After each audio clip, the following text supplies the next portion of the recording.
Fala pessoal, começando aqui mais um módulo de matemática, frente 2, módulo 42. Na verdade, na apostila de vocês, do módulo 42 até o módulo 44, está o conteúdo sobre esfera e suas partes. Nessa introdução do módulo, a gente vai ver as diretrizes, os elementos e os cálculos envolvendo as esferas, essa figura importantíssima. E depois, nos módulos subsequentes, 43 e 44, nós vamos fazer bastante exercício sobre esse assunto, ok? Então, a gente vai passar pela definição de esfera, depois a gente vai falar volume, área e por aí vai, encerrando assim a nossa parte dos sólidos geométricos, enquanto cálculo de área de base, área total, cálculo de volume e por aí vai. Então, assim, para começar, gostaria de dizer que a esfera, como informação importante da esfera como um todo, você vai ter única e exclusivamente o raio, né? Enquanto as outras figuras, como prismas e pirâmides, têm arestas, aresta de base, aresta lateral, tem vértices. As figuras arredondadas, em termos de informações, em termos de itens, são um pouco mais simples, porque elas não têm arestas, né? No caso da esfera, ela vai ter apenas o raio da sua formação, podendo inclusive ter algumas situações em que você vai ter que calcular raio de secção, fazer corte na esfera, falar sobre, por exemplo, igual a gente obviamente compara o planeta Terra a uma esfera, você tem trópicos aqui na esfera também, você tem o equador da esfera, que é quando você tem exatamente o raio de formação dela, ok? Seria definir uma superfície esférica como se fosse o lugar geométrico no espaço, uma figura espacial, ok?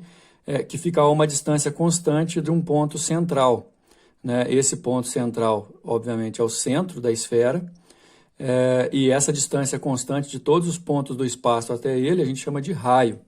Definida a esfera, definido o raio, essa superfície vai ter o seu valor calculado em função exatamente desse raio. É o que a gente chama de área da superfície esférica. 4π vezes raio ao quadrado é a área de uma superfície esférica. A gente vai ter que assimilar essa relação, né, decorar essa fórmula para poder fazer alguns exercícios e também definir, por exemplo, o que seria a área de um fuso esférico, que é o que a gente vai ver aí na sequência daqui a pouco. Então, a área da esfera, 4π raio ao quadrado. E por se tratar de uma figura espacial, também, obviamente, a esfera tem volume. O cálculo do volume da esfera, já que a informação única que a gente tem sobre ela é o raio, também é uma função do raio, só que como todo volume é uma grandeza tridimensional, o raio vai ser elevado ao cubo. Então, o volume de uma esfera vai ser 4/3 de π vezes raio ao cubo. Agora, quando a gente tenta observar a esfera um pouco mais, analisar alguns exercícios que costumam aparecer nas provas, você vai ver também que existe a possibilidade da gente ter que assimilar as partes da esfera. A gente começa aí agora no item 3 com o que a gente chama de secção plana da esfera, que é como se você fosse fazer um corte na superfície esférica, basicamente determinando uma área circular. Essa área circular vai ter raio determinado por R minúsculo, e a gente vai usar o teorema de Pitágoras para calcular esse raio. Dá uma olhada. Aliás, você pode imaginar uma esfera como se fosse uma laranja ou alguma coisa redonda aí, esférica que você possa imaginar. Laranja está de ótimo tamanho, mas seria o seguinte, ó. A principal linha que define a esfera, ou a principal secção plana, é o que a gente chama de secção equatorial, que é quando você vem aqui e corta exatamente um plano passando pelo centro e pelo diâmetro da esfera. Você vai ter dessa forma o maior círculo formado. Você tem que tentar enxergar isso em perspectiva. Esse círculo aqui, ó, é o maior círculo formado. A área desse círculo é π vezes raio ao quadrado. A área normal de um círculo, onde o raio que eu estou considerando, por enquanto, é o raio da própria esfera. Quando essa secção é feita a uma distância d do centro, quanto maior for essa distância, mais próxima do polo da esfera você vai ficando, e aí você vai diminuindo o raio desse círculo definido. Você pode perceber que, ó, se o corte foi feito no desenho a uma distância D do centro, você define aqui, perpendicularmente, uma distância D a um novo diâmetro que é menor do que o diâmetro da própria esfera. Se você fizer essa secção mais próxima do polo, esse diâmetro de corte, de secção, vai ser menor ainda, né? Agora, o raio da esfera, essa distância do corte e o novo raio, que é o raio da secção plana que vai ser formada, vão formar um triângulo retângulo, cujo teorema de Pitágoras vai te ajudar, no qual, melhor dizendo, o teorema de Pitágoras vai te ajudar a fazer a relação dessas três medidas. Então, o que é normal é você ter a informação de qual que é a distância até o centro que foi feito o corte, o raio da esfera como uma informação essencial, né? E depois você vai calcular pelo teorema de Pitágoras o raio da secção. Calculado esse raio de secção, você vai fazer π vezes raio ao quadrado para calcular a área dessa secção.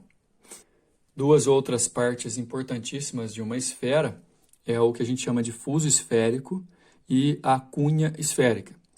Repara com muita atenção que tanto o fuso quanto a cunha são definidos da mesma forma, por dois planos que cortam a esfera na direção do raio, mas formando um ângulo alfa entre eles.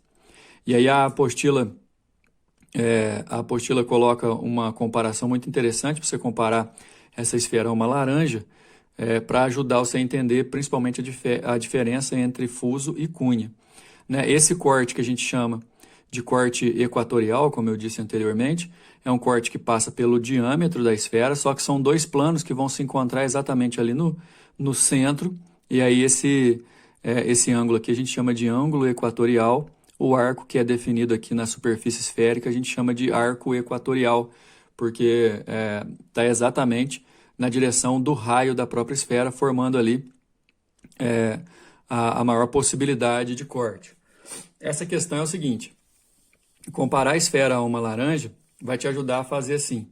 O fuso é uma questão superficial. Fuso, pessoal, você calcula a área. Cunha é uma questão espacial. Cunha é uma figura com 3 dimensões. Cunha tem volume. Então é o seguinte: a cunha é como se fosse o gomo da laranja, né? Você vai retirar essa parte aqui, ó, que foi cortada da laranja. O fuso esférico nada mais é do que a casca desse gomo.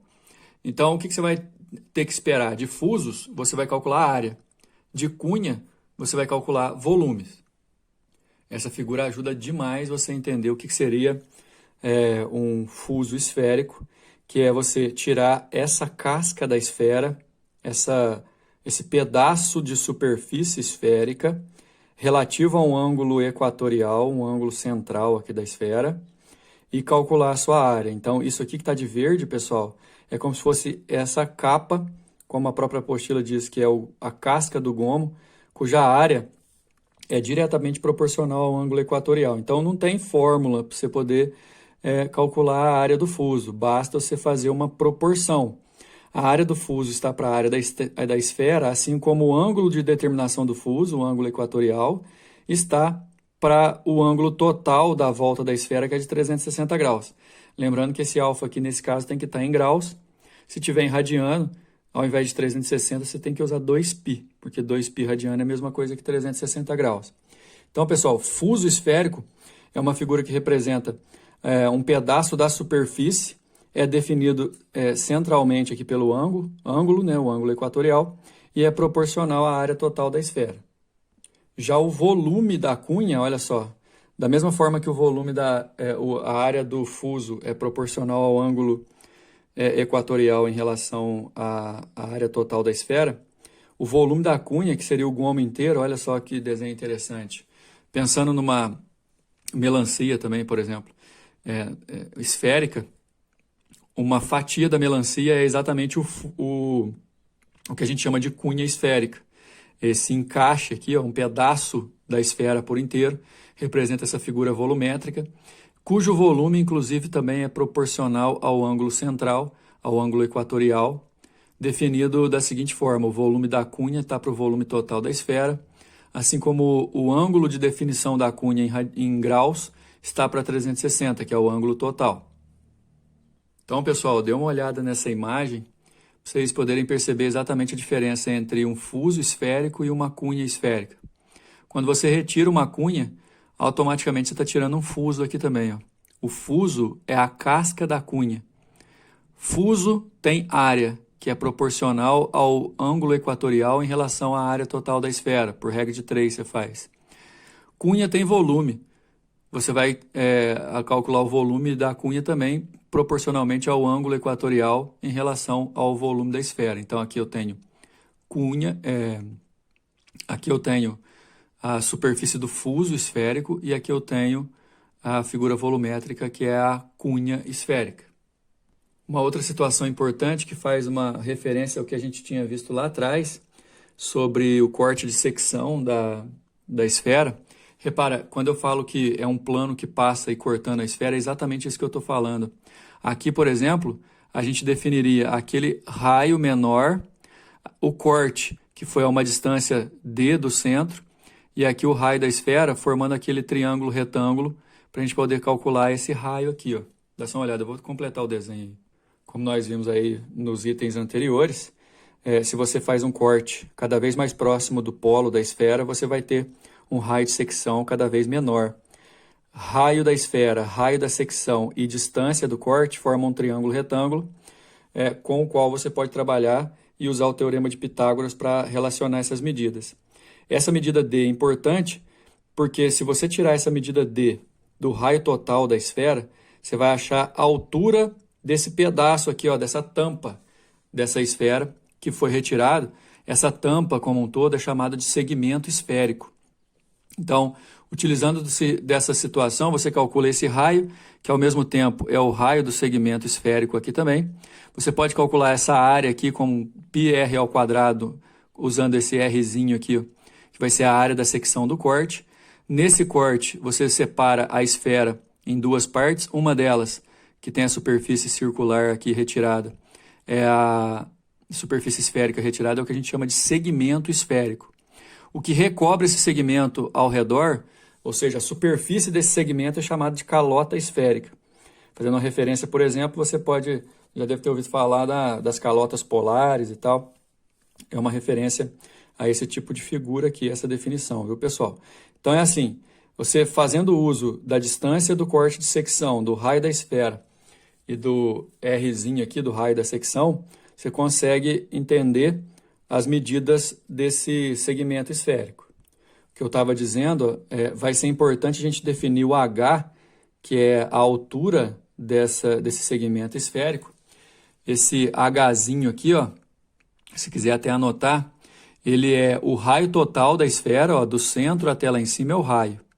Só que do centro até esse ponto aqui, ó, que é o centro do segmento, você tem essa distânciazinha aqui, ó, esse Dzinho. Se você pegar o raio total da esfera e tirar esse Dzinho, sobra o Hzinho, certo?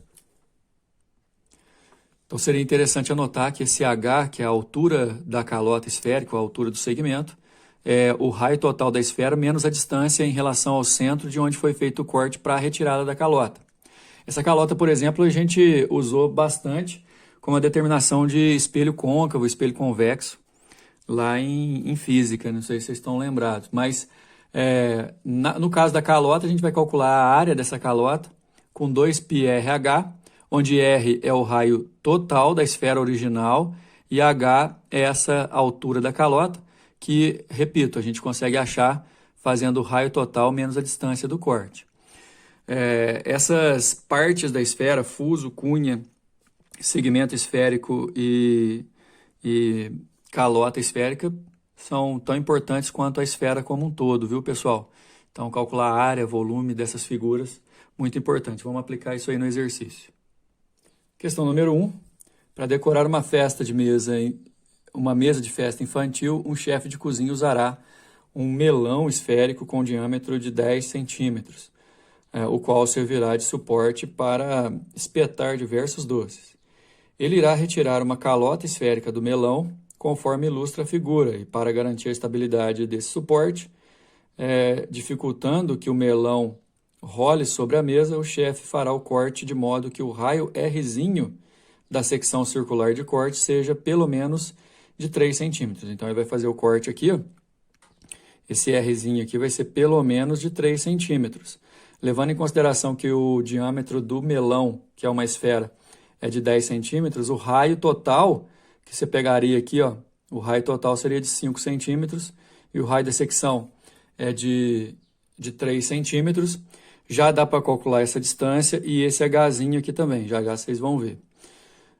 Por outro lado, o chefe desejará dispor da maior área possível da região em que serão fixados os doces. Região que serão fixados os doces é o que sobrou do melão, né, depois do corte. Para atingir todos os seus objetivos, o chefe deverá cortar a calota do melão numa altura H em centímetros igual a... Para calcular esse Hzinho aqui, vamos resolver. É o seguinte, pessoal.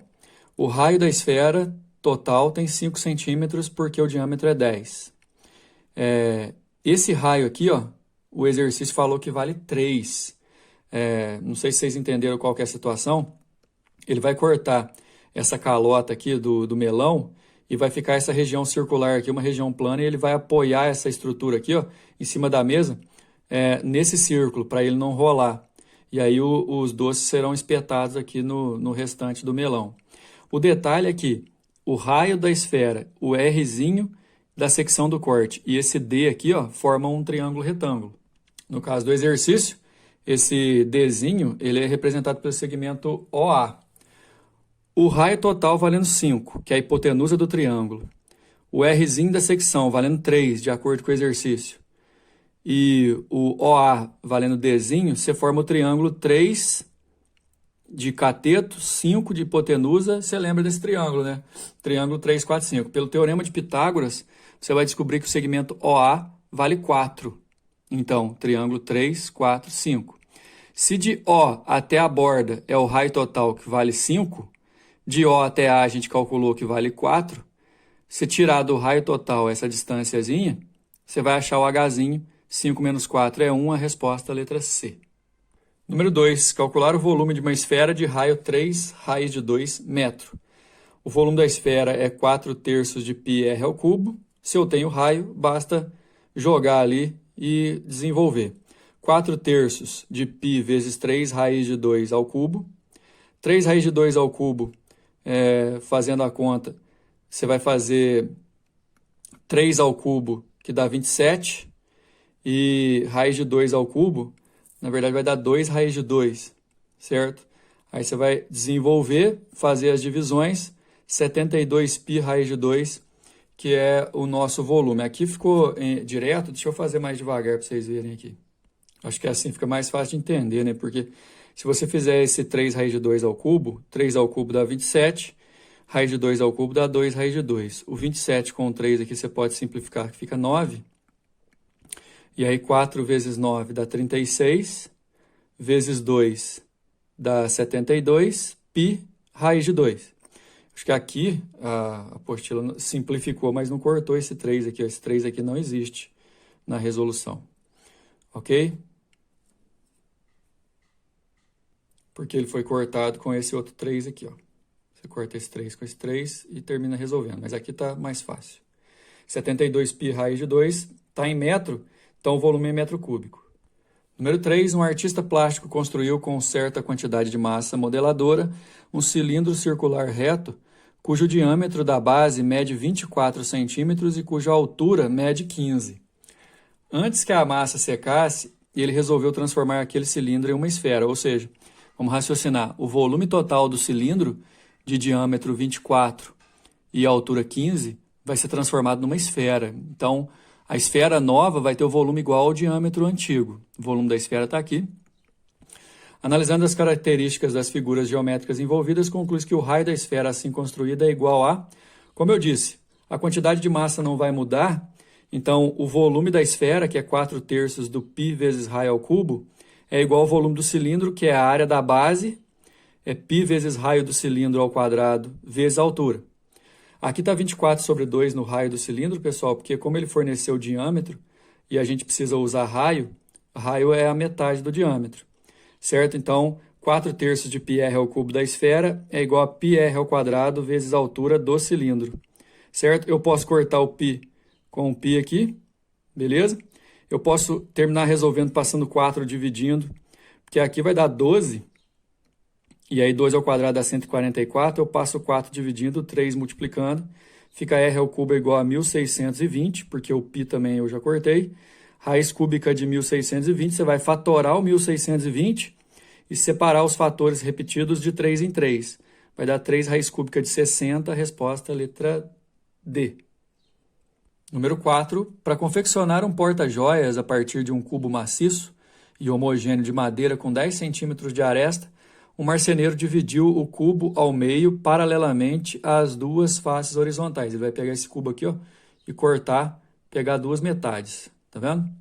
De cada paralelepípedo resultante, formaram 2 paralelepípedos de altura 5, ó, e a aresta da base 10, né?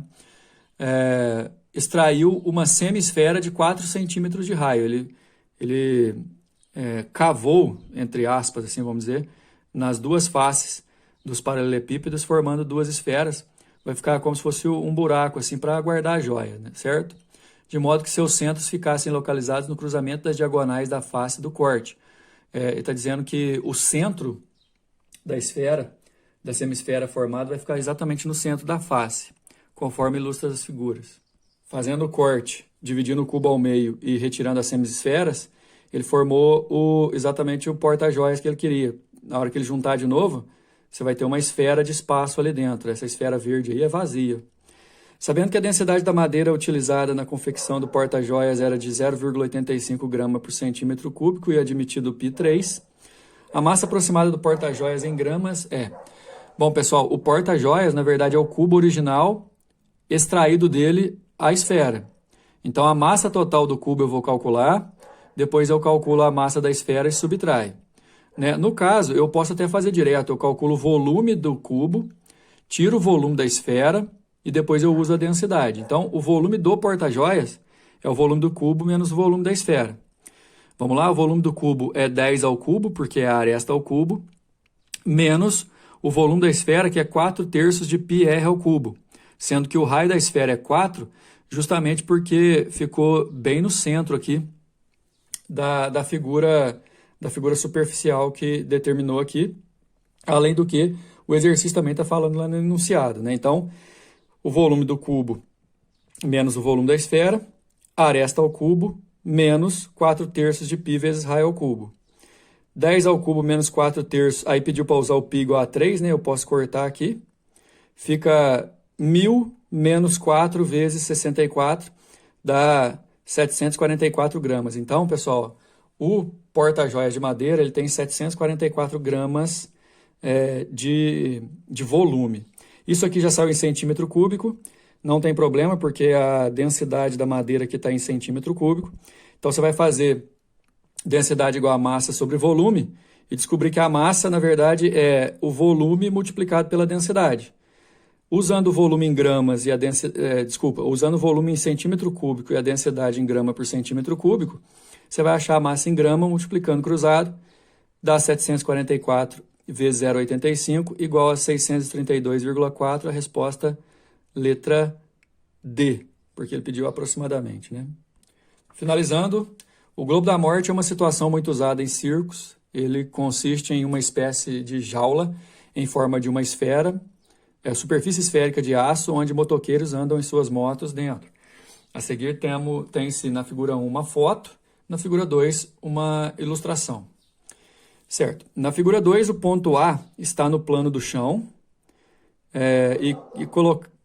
onde está colocado o globo da morte, o segmento AB, está aqui, ó, passa pelo centro da esfera e é perpendicular ao plano do chão. Aí você vai ligar o segmento AB aqui, ó, certo? Suponha que há um foco de luz direcionado para o chão colocado no ponto B e que o motoqueiro faça o trajeto dentro da esfera percorrendo uma circunferência que passa pelos pontos B. Então, ele vai ficar girando aqui, pessoal, o motoqueiro, ó, obviamente, por dentro do globo da morte. A imagem do trajeto feito pelo motoqueiro no plano do chão é melhor representada por... Cuidado para não cair em pegadinha pelo seguinte. Quando ele fala imagem do trajeto feito pelo motoqueiro, é como se fosse a sombra do motoqueiro no chão. Volta lá no desenho. O motoqueiro vai girar por dentro, aqui ó, na circunferência que passa por A e B, e aqui no ponto B, de acordo com o enunciado, tem um foco de luz. Essa luz vai iluminar de cima para baixo, formando a sombra do motoqueiro no chão. Só que se você projetar todos os pontos dessa circunferência no chão, vai dar, na verdade, uma reta. Por isso, a resposta vai ser essa letra E aqui, ó. Você tem que imaginar que você está vendo por cima a sombra do motoqueiro indo e voltando. Ele está girando aqui, ó, perpendicular ao plano do chão, como se fosse a ponta do lápis. E toda hora que você projetar os pontos de sombra, vai formar essa reta aí, ok? Resposta letra E. Até a próxima.